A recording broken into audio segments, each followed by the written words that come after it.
네, 안녕하십니까. 우리 NH농협은행을 준비하시는 수험생 여러분. 네, 오늘 여러분과 함께 우리 NH농협은행 우리 준비 NCS 수업을 맡게 된 와우패스의 강호균입니다. 네, 여러분 공부하느라 많이 힘드시죠? 예, 우리 지금 공부하는 순간 힘들지만 여러분 조금만 더 노력하시면 좋은 결과가 반드시 여러분들을 기다리고 있습니다. 여러분 공부하실 때 너무 두려운 마음, 너무 긴장을 많이 하시면 공부에도 집중이 안 되실 거예요. 그래서 최대한 공부할 때는 편안한 마음, 그다음에 내가 잘 될 것이다, 할 수 있다, 이런 긍정적인 마음으로 여러분 공부하시는 게 좋습니다. 어떤 분들은 좀 이렇게 긴장을 해야 공부가 잘 된다 그러시는 분들도 있는데 그 말씀도 맞습니다. 하지만 너무 걱정을 많이 하다 보면은 오히려 다른 생각을 하느라고 공부를 못할 때가 있습니다. 그래서 여러분 걱정은 조금 시작할 때 마음을 다질 때, 결을 다질 때 걱정 조금 하시고요. 그 다음에는 편안하게 내가 할 수 있다, 열심히 하면 할 수 있다, 이런 생각으로 좀 도전하시면 좋을 것 같습니다. 저희 강의는 세 가지로 구분되어 있는데요. 3단계로. 첫 번째는 이제 기출문제를 여러분하고 같이 한번 분석을 할 겁니다. 그리고 그 다음에는 이제 과목별 핵심 유형, 세부 분석 좀 천천히 여러분하고 같이 한번 분석을 해볼 거고요. 마지막으로 우리 교재에 구성되어 있는 것처럼 이제 모의고사로 진행됩니다. 그래서 우리 교재에는 모의고사가 1차, 2차, 3차 나눠져 있는데요. 제가 1차, 2차를 여러분과 함께 진행을 할 거고요. 3차는 여러분께서 혼자서 한번 풀어보시면서 실제 시험장 기분을 한번 느껴보실 수 있도록 그렇게 제가 따로 강의는 하지 않으려고 계획하고 있습니다. 그래서 여러분 이 세 단계를 착실히 따라오시고 또 여러분 스스로 충분히 자기 것으로 만드시면은 뭐 합격하는데 이렇게 어려움은 없을 것이다. 여러분이 열심히만 하시면 누구나 합격할 수 있다. 이렇게 생각하시고 같이 따라와 주시면 좋을 것 같습니다. 네, 오늘은 이제 그 첫 번째 시간으로요. 작년 우리 NH농협은행의 출제 경향을 한번 돌아보면서 어떤 식으로 작년엔 출제됐구나. 예, 올해는 내가 어떤 식으로 준비하면 좋겠구나. 이렇게 좀 준비하는 시간을 가지려고 합니다. 그래서 이미 뭐 오랜 시간 우리 NH농협은행 필기시험을 준비하셨던 분들이라면 알고 계실 수 있는 내용도 많고요. 이미 내가 다 알고 있는 내용이다 하면 이 강의는 넘어가셔도 상관은 없습니다. 하지만 처음 내가 시작했다. 한번 NH농협은행 내가 도전해보고 싶다 해서 시작했는데 어디서부터 시작해야 될지 모르겠다. 처음이라 뭐 어떤 식으로 문제가 출제되는지도 잘 모르겠다 하시는 분들은 저를 좀 같이 이번 시간 강의를 들으면서 따라와 주시면 좋을 것 같습니다. 제가 여러분들이 기본적으로 NCS 시험이 뭔지는 알고 계시다고 생각하고 그 부분은 생략하고 바로 이제 농협은행의 출제 경향으로 좀 들어가 보도록 하겠습니다. 네, 같이 보시죠. 일단 작년도 출제된 그 문제의 시간과 그 출제 분량을 제가 좀 보여드리면서 설명드리겠습니다. 첫 번째로 1교시에는 인적성 평가가 있었습니다. 인적성 평가. 그 다음에 이제 2교시가 본격적으로 직무 능력과 직무 상식 평가로 나눠집니다. 여러분 인적성 평가는 보시면 아시겠지만 문항수가 300문항이 넘습니다. 시간은 45분. 이 뭔가요? 예. 여러분 어떻게 느껴지세요? 이거 뭐 문제를 풀라는 거야, 말라는 거야? 여러분 아시는 분은 다 아시겠지만 인적성은 여러분의 인지 능력을 묻는 문제가 아닙니다. 여러분이 여러분의 어떤 성향, 뭐 일관되고 그렇죠, 솔직하고 이런 태도 이런 것들을 보는 시험이기 때문에 누구나 말하듯이 이 인적성 평가 이 부분은 여러분이 일관되게만 답변을 하시면 큰 문제가 없습니다. 무슨 말씀이냐면 문항이 워낙 많다 보니까 중복된 문항이 계속 나와요. 근데 거기서 내가 이 시험을 너무 잘 보겠다는 의지가 앞서가지고 왔다 갔다 평가를 하시면 이 사람은 어떤 사람이다? 일관성이 없는 사람이다. 진실성이 없는 사람이다. 좀 뭔가를 숨기고 있는 사람이다. 이런 평가를 받으실 우려가 있어요. 중요한 건 뭐냐면은 이 첫 번째 인적성 평가를 보실 때는 빨리 하시는 게 좋아요. 빨리 한다는 건 무슨 말이냐면은 그냥 딱 읽고 생각나는 거, 난 이런 거 같아 하는 거에 바로바로 체크를 하셔야지 너무 오래 생각을 하시면 이 문제 자체가, 여러분 답변 자체가 오염이 될 수 있습니다. 그러면은, 좀 안 좋은 평가를 받으실 수 있는 거거든요. 그래서 1번, 첫 번째, 1교시에는 뭐 내가 잘하겠다, 내가 잘 보이겠다, 이런 생각 다 버리시고, 솔직하게 자기 생각을 빨리빨리 체크하시는 게 요령이다. 그렇게 말씀드리고 싶고요. 이제 두 번째, 이제 직무 능력 평가가 여러분하고 저하고 같이 해 나갈 부분입니다. 여기에서는 이제 우리의 이해력, 사고력, 그 다음에, 좀 일부분 그 상식적인 부분들에 대한 질문들도 많이 나옵니다. 상식을 직접 묻는 건 아니겠죠. 그건 이제 두 번째 직무 상식평가에서 묻는 거겠지만 여러분이 배경 지식을 많이 가지고 있으면 도움이 될 수 있는 그런 우리가 소위 말하는 NCS 직업 기초 능력 문제가 출제되고요.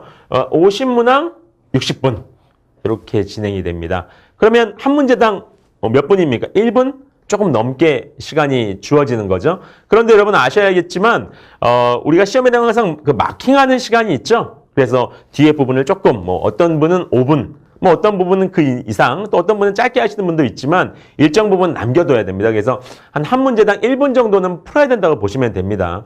근데 제가 늘 말씀드리지만 과연 뭐 어려운 문제 같은 거 수험생들이 가져오세요. 가져서 보여주면서 강사님 이 문제 1분 안에 진짜 풀 수 있습니까? 질문하시는 분들이 많이 있거든요. 근데 제가 봐도 도저히 1분 안에 풀 수 없는 문제들도 많이 있어요. 사실. 그럼 어떻게 해야 됩니까? 여러분 우리가 평균에 대해서 배웠죠. 평균에 대해서. 평균은 어떻습니까? 모든 문제를 그 평균에 맞게 풀어야 되는 건 아닌 거죠. 우리가 평균 1분 정도 소요된다는 거지 모든 문제를 1분에 푸는 건 아닙니다. 어떤 문제는 뭐 30초, 20초에 푸는 문제들도 있겠죠. 어떤 문제는 뭐 눈으로 탁 보는 순간 답이 보이는 문제도 있겠죠. 또 어떤 문제는 또 2분, 뭐 때로는 3분 걸려야 되는 문제도 있겠죠. 또 어떤 문제는 풀지 않고 그냥 넘어가야 하는 문제도 있겠죠. 너무나 어렵고 너무 오래 걸리고 풀어도 맞출 가능성이 없다. 그러면 넘어가셔야죠. 그 문제를 자꾸 낑낑거리다가 다른 문제 못 푸는 건 어리석은 행동 아닙니까? 그래서 우리가 그냥 평균적으로 한 1분 정도에 풀 수 있게끔 훈련하시면 되고요. 정말 어렵게 시간이 오래 걸리는 문제 같은 경우는 2분 걸릴 수도 있다. 하지만 2분 투자했을 때 내가 정확하게 풀 수 있게끔 연습하는 거. 이제 그게 중요하겠습니다. 그다음에 이제 마지막으로 이제 직무 상식 평가인데요. 은행이다 보니까 어떤 상식이 나오겠습니까? 경제 상식, 이제 금융 상식 이런 것들이 나옵니다. 이 부분은 제가 강의를 하진 않지만 여러분 경제학 부분에서는 좀 이해하셔야 되는 부분들이 있어요. 그래서 경제학은 좀 기초 이론 중심으로 착실하게 공부하시는 게 중요하고요. 그 다음에 이제 금융 상식 쪽으로 가시면은 상식이 이제 최신 시사 상식, 최신 경제 상식을 중심으로 하셔가지고 여러분이 좀 자주 보고 암기하시고 이렇게 준비하실 필요가 있다. 그렇게 보시면 좋을 것 같습니다. 네, 작년도 우리 교재에 나와 있는 이 내용을 바탕으로 제가 작년도 출제 경향을 간단하게 설명드릴 건데요. 첫 번째로 오픈뱅킹, 공유경제, 생체인식, 보안, 기술 등 소재로 한 의사소통 지문들이 많이 출제가 됐습니다. 여러분 은행이다 보니까 은행에서 최신 관심 있어 하는 분야에 대해서 출제하겠죠? 그렇죠? 그래서 오픈뱅킹은 뭡니까? 이제 여러분이 한 은행 뭐 앱이면 앱 아니면 뭐 홈페이지 뭐 인터넷이면 인터넷 웹이면 웹 거기에 이제 접속을 하시면 내가 가지고 있는 모든 계좌를 검색도 가능하고 송금도 가능하고 뭐 이런 것들이 다 가능해지는 시대가 왔죠. 그럼 은행들은 어떨까요? 경쟁이 치열해진 거죠. 그렇죠? 옛날에는 우리 그 은행의 고객이 되면은 반드시 모든 우리 은행 업무는 여기서 말하는 우리은행은 그 우리은행이 아니고 A라는 은행에 여러분이 가입하셨으면은 그 은행에 항상 가야 됐잖아요. 근데 이제 그런 게 아니라 무한 경쟁 시대로 돌입했다는 겁니다. 그다음에 공유경제. 이제 공유경제도 경제적으로 봤을 때 하나의 큰 토픽이고요. 또 생체인식 보안 기술 너무나 중요해졌죠. 예, 이제 공인인증서 이런 것들이 예전만큼 뭐 이렇게 무조건 써야 되는 게 아니라 은행마다 이제 고유한 어떤 보안을 위한 체계들을 갖춰야 되는 시점이 왔습니다. 그러면 이제 은행은 관심이 있겠죠. 여러분 이게 의사소통 능력에서 이런 최신 주제들에 관심을 가지셔야 되는 이유가 뭐겠습니까? 아무래도 이 의사소통 능력은 지문 내용을 여러분이 알고 계시면 그렇게 쉬운 문제가 이 의사소통만큼 쉬운 문제가 없습니다. 내가 지문을 잘 알고 있는 문제다. 예를 들어 몇 년 전에 비트코인 뭐 이런 그 코인에 대한 문제가 나왔죠. 가상화폐에 대한 문제가 나왔는데 만약에 여러분이 가상화폐를 잘 알고 있다 그러면은 지문을 읽을 필요도 없습니다. 그냥 보기만 보고도 풀 수 있는 문제들이 출제된다는 거죠. 그래서 의사소통에서는 그 지문을 내가 얼마나 이미 알고 있는 지문이 나오느냐 아니냐가 이 문제를 맞출 수 있는 것에 큰 부분을 좌우합니다. 근데 최신 시험 출제 경향을 보면 그런 어떤 그 회사와 관련되어 있는 내용들, 그다음에 그 회사에서 일을 할 때 꼭 알아야 될 만한 내용들에 대한 것들이 많이 출제가 되고 있습니다. 그게 사실 이 시험의 취지에 맞는 거죠. 이 시험이 뭡니까? 우리 직무 능력 평가라는 게 그 일을 잘 할 수 있는 사람들, 얼마나 준비가 되어 있는지 평가하는 시험이기 때문에 취재도 잘 맞는 거죠. 그래서 이런 주제들을 여러분이 이 문제를 푸시면서 이 수험서 공부를 하시면서도 보시면 좋고요. 또 일상생활에서 뭐 뉴스를 보신다거나 신문을 보실 때 그런 주제들이 나오면 좀 눈여겨보시고 잘 모르겠는 생소한 용어들이 나오면 한번 찾아도 보시고 좀 그런 노력들이 이제 필요하신 거죠. 그 다음으로 의사소통, 수리, 문제 해결, 통합 유형의 문제들이 출제되고 있다는 겁니다. 우리가 NCS 초창기만 해도 막 섹션을 나눠가지고 의사소통 문제는 의사소통, 그다음에 수리는 수리, 그다음에 뭐 문제 해결은 문제 해결 이렇게 나눠가지고 시험을 본 적이 있었거든요. 아예 그 시험지 자체에 섹션이 나누어져 있어가지고 이렇게 출제됐던 적도 있었어요. 그런데 이제 출제를 거듭하면서 사실 그렇죠. 우리 일상생활의 문제라는 게 어떤 건 뭐 언어와 관련된 거고 어떤 건 수리와 관련된 거고 그렇습니까? 아니죠. 우리의 삶에서는 우리가 뭐 직장생활에서 맞닥뜨리는 문제들은 대부분 뭐 모든 것들이 막 융합이 돼 있잖아요. 그렇죠? 그래서 출제도 그런 식으로 되어 가고 있고요. 이런 유형에 익숙해지지 않으면 뭐 당황스럽다고 느낄 수도 있는 그런 문제들이 출제가 되고 있다는 거죠. 자, 그 다음 보시면 이제 크게 나왔는데요.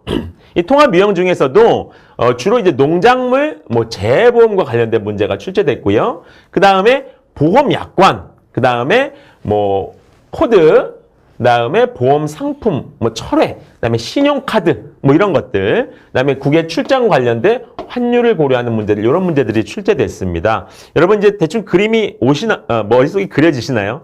이 NCS 좀 공부하신 분들은 이야기를 들으면 아하, 대부분 표가 뭐 이렇게 하나 나오고 지문이 있고 뭐 보험 약관에 대한 내용들, 뭐 규정 문제 같은 거, 아니면 이제 보험금, 뭐 보험료 이런 관련된 것들 뭐 테이블이 나오고 밑에 계산하는 문제가 나오고 이런 여러분 좀 머릿속에 그림이 그려지실 거예요. 이런 것들은 여러분이 이 준비가 안 되신 분들은 상당히 어렵다고 느낄 수 있는 문제입니다. 왜냐하면은 첫 번째 용어가 생소하고요. 두 번째 숫자와 내용이 많습니다. 그래서 내가 어떠한 글을 어떠한 숫자를 어느 곳에 적용해야 되는지 연습을 안 해보신 분들은 상당히 복잡하고 헷갈리게 느껴지는 부분이 바로 이런 부분입니다. 바로 통합 유형의 문제죠. 그래서 여러분이 같이 저랑 공부를 하시면서 이런 것들에 조금 준비를 하실 수 있도록 하시면 좋을 것 같습니다. 이제 그 다음으로 유니코드와 같은 낯선 소재도 등장했다.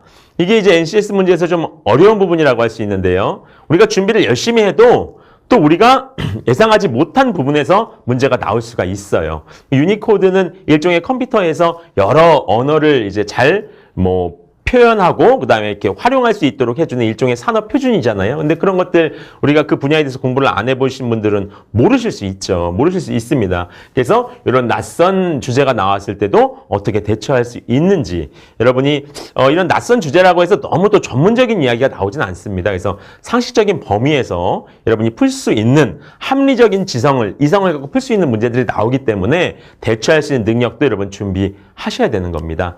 그 다음에 모듈형보다는 PSAT 유형으로 구성이 된다 이렇게 말하고 있는데 이제 모듈형이 뭐냐, PSAT형이 뭐냐 뭐 설명하려면 너무 길죠. 근데 여러분한테 이제 아주 쉽게 설명드리자면은 PSAT는 여러분이 그동안 NCS를 쭉 공부하셨던 그런 유형이 PSAT라고 보시면 돼요. 일종의 사고력과 이해력을 물어보는 그 문제죠. 여러분이 기본 이 은행에 대해서 많이 알고 계시지 않다고 해도 풀 수 있는 약간 수학 능력 시험과 유사한 똑같진 않죠. 물론 많은 차이가 있습니다만 이를테면 컨셉 자체는 그렇다는 거죠. 수학 능력 시험도 막 암기해서 푸는 그런 시험이 아니지 않습니까? PSAT도 여러분이 기본 건강한 상식을 가지고 있고 전국 교과 과정을 성실하게 이수했으면 해결할 수 있는 그런 문제들이 출제되는 유형이 PSAT 유형. 기존에 우리가 많이 봤던 그런 유형이죠. 그럼 모듈형은 뭐냐? 모듈형은 이제 NCS에서 이렇게 그 24개의 모듈을 제시합니다. 쉽게 말하면은 직업 그 분야가 워낙 다양하기 때문에 각 분야별로 다양한 모듈이 있을 수 있다 하면서 이제 24개의 모듈을 제시하는데 중요한 건 이 모듈을 다 여러분이 암기하시거나 외우시거나 그럴 필요는 없고요. 쉽게 말해서 약간의 그 지식과 상식을 묻는 약간 전문적인 지식이죠. 그런 것들을 묻는 암기형 문제가 출제된다 보시면 돼요. 은행 같은 경우에는 대표적으로 여기 보시면 이제 금융보험 모듈이 있죠. 그래가지고 여러분이 기본적인 금융 상품에 대한 보험 상품에 대한 약관을 읽고 이해할 수 있는 정도의 어떤 지적 능력이 되는지, 그다음에 그거를 남들에게 설명해 줄 수 있는 정도의 의사소통 능력이 있는지, 또 그 숫자들을 계산할 수 있는 정도의 수리 능력이 있는지, 그런 것들을 물어보는데 약간의 여러분이 그 기본 지식을 갖고 계시면 잘 풀 수 있는 그런 문제가 출제된다는 거죠. 그래서 뭐 NCS가 더 어려우냐, 피사트 유형이 어려우냐, 그거는 사람마다 다릅니다. 사람마다 달라요. 뭐 모듈형이 더 내가 쉬우냐, PSAT가 더 쉬우냐, 이건 사람마다 다를 수 있습니다. 그렇지만 여러분이 양쪽 다 여러분이 잘 대응하실 수 있도록 준비를 하셔야 되는 거고요. 농협은행 같은 경우에는 PSAT 유형으로 많이 출제가 되었습니다. 그러나 뭐 올해는 또 어떻게 될지는 알 수 없는 거죠, 정확하게는. 그래서 여러분이 양쪽 다 충실하게 대비를 하시는 것이 좋다, 그렇게 보시면 될 것 같습니다. 네, 그리고 마지막으로 종합적으로 어떤 그 지식을, 여러분의 생각을, 종합적인 사고를 그런 묻는 문제들이 있었고요. 오답, 감점 규정까지 있어가지고 좀 어렵게 느껴졌다, 이렇게 작년 시험을 분석하고 있습니다. 그래서 NCS에서는 기본적으로 오답, 감점 있는 경우가 거의 없습니다. 거의 없습니다. 그래서 NCS는 모르면 찍어라. 이게 뭐 우리가 이제 정설처럼 뭐 모르면 그냥 남겨놓지 말고 찍으세요, 이렇게 말했지만, 오답 감점이 있는 경우에는 잘못 찍었다가 무더기로 틀려가지고 감점을 많이 받으면 여러분 너무 타격이 될 수 있죠. 그래서 무조건 찍는 게 아니라 오답 감점이 있을 때 어떻게 하면 좋을까요? 합리적으로 내가 추정할 수 있는 것들, 예를 들면은 뭐 선다형이 그 보기가 뭐 선지가 5개다. 근데 내가 3개는 분명히 아닌 걸 알아요. 근데 2개가 헷갈린다. 뭐 그럴 때, 뭐 그 정도 50% 이상, 좀 그 정도 확률을 가지고 찍을 때, 뭐 그런 때는 우리가 찍을 수 있겠지만, 무턱대고 뭐 옛날처럼 3번으로 뭐 4번으로 이렇게 밀어가지고 찍는 거, 뭐 그런 거는 조심하셔야 된다. 좀 지양하셔야 된다. 좀 그렇게 말씀드리고 싶습니다. 네, 마지막으로 풀이 시간을 배분하기 어려웠다. 이거는 뭐 농협은행뿐만 아니라 그냥 NCS 시험 보는 사람은 누구나 하는 얘기죠. 지구장창 어려웠어요? 별로 안 어려웠는데 다 안 어려웠다고 대부분 그러세요. 희한하죠? 근데 뭐가 문제였습니까? 시간이 모자랐어요. 대부분 그렇게 말씀하세요. 시간 배분 문제는 그냥 우리가 NCS 시험을 보는 우리들의 숙제입니다. 우리들의 과제예요. 그래서 여러분들 제가 늘 강조드리지만 너무 기본적인 건데 이 시험을 앞에서부터 그냥 쭉 푸시는 게 아닙니다. 절대로 그러시면 안 되고, 여러분이 자신 있고 잘 풀 수 있는 문제, 딱 봤을 때 이 문제는 내가 반드시 풀 수 있다는 문제 위주로 먼저 푸셔야 돼요. 그래서 여러분이 만약에 50문제가 출제됐으면 그중에 한 문제라도 문제 자체를 읽어보지도 않은 문제가 있으면 안 되는 겁니다. 또 내가 50문제를 다 풀었다? 그것도 문제가 있습니다. 여러분 약간 이상하게 들리실 수 있어요. 50문제 다 풀었으면 좋은 거 아닙니까? 근데 그렇지가 않죠. 50문제를 이 60분 안에 그냥 여유 있게 풀 수 있게끔 그렇게 쉽게 문제가 출제되지가 않습니다. 문제 자체가 어려울 수도 있고요. 이 문제를 풀이하는데 반드시 절대적으로 얼마 이상의 시간이 소요될 수밖에 없게끔 그렇게 문제가 출제됩니다. 여러분 NCS 출제하시는 분들도 뭐 그렇게 뭐 생각이 없는 분들이 아니거든요. 근데 여러분이 뭐 50문제를 다 풀고 뭐 시간이 남았다? 그거는 정확하게 풀지 않았을 가능성이 있다는 거거든요. 제가 여러분을 무시하는 건 아닙니다. 여러분들이 너무 똑똑하셔가지고 공부를 많이 하셔가지고 풀었는데 그냥 잘 풀리더라, 그러시는 분도 있을 수 있습니다. 하지만 저처럼 평범한 사람들, 우리같이 보통 사람들은 이 60분 안에 50문제를 풀기가 빠듯하게 문제가 출제될 수밖에 없어요. 그래서 일부 몇 개는 또는 뭐 조금 많이 여러분이 좀 풀지 못하시거나 아니면은 뭐 이렇게 치워놓고, 그렇죠, 밀어놓고 다른 잘 풀 수 있는 문제를 정확하게 풀어야 하는 그러한 상황들이 많이 연출이 됩니다. 그래서 그런 식으로 여러분이 시간 관리를 해가면서 풀 수 있는 문제 위주로 선택해서 풀었다면 여러분이 합격 가능성이 높으신 거예요. 근데 반대로 시간이 없어가지고 한 30번까지 풀고 뒤에 20번은 보지도 못했다, 이런 분들, 또는 나는 다 풀었는데 시간이 10분이 남더라, 이런 분들도 약간 문제가 있을 수 있다, 제가 그렇게 말씀을 드리고 싶어요. 그래서 시간 관리는 항상 시간은 모자라다. 그래서 여러분이 중요한 것, 내가 잘 풀 수 있는 것, 쉬운 것 위주로 정확하게 풀어나가는 연습. 그 다음에 너무 어려운 거는 좀 치워놓고 나중에 찍을 수도 있고 또는 남겨놓을 수도 있고, 이렇게 좀 다 풀려고 하는 욕심에서는 조금 벗어나실 필요가 있다. 그런 말씀을 드리고 싶습니다. 네, 이렇게 우리 출제 유형에 대해서 한번 쭉 훑어봤는데요. 여러분 좀 이제 그 농협은행 출제가 어떤 식으로 되는지 머릿속에 그림이 좀 그려지시나요? 예, 뭐 그러신 분들도 있고 어떤 분들은 더 모르겠다 이러시는 분들이 있는데 차근차근 저와 함께 강의를 이제 들어 나가시면서 익숙해지셨으면 좋겠고요. 이제 다음 시간부터 본격적으로 이제 문제풀이 들어가는데요. 제가 부탁드리고 싶은 건 한 가지입니다. 미리 반드시 문제를 풀어 보셔야 됩니다. 본인이 풀어보고 그다음에 본인의 약한 부분, 뭐 잘 모르는 부분, 부족한 부분을 찾아서 메꿔 나가는 것이 바로 여러분의 공부입니다. 그래서 무작정 강의만 듣는다, 강의를 많이 듣는다 그 자체가 공부가 아니라 여러분이 풀어보시고 또 강의 듣고 또 풀어보고 강의 듣고 왔다 갔다 하시면서 계속해서 나의 약점들을 보완해 나가시는 것, 그런 연습을 해 나가시면 좋을 것 같습니다. 네, 이번 시간 여기까지 마치고요. 본격적인 강의 다음 시간에 다시 뵙도록 하겠습니다. 감사합니다.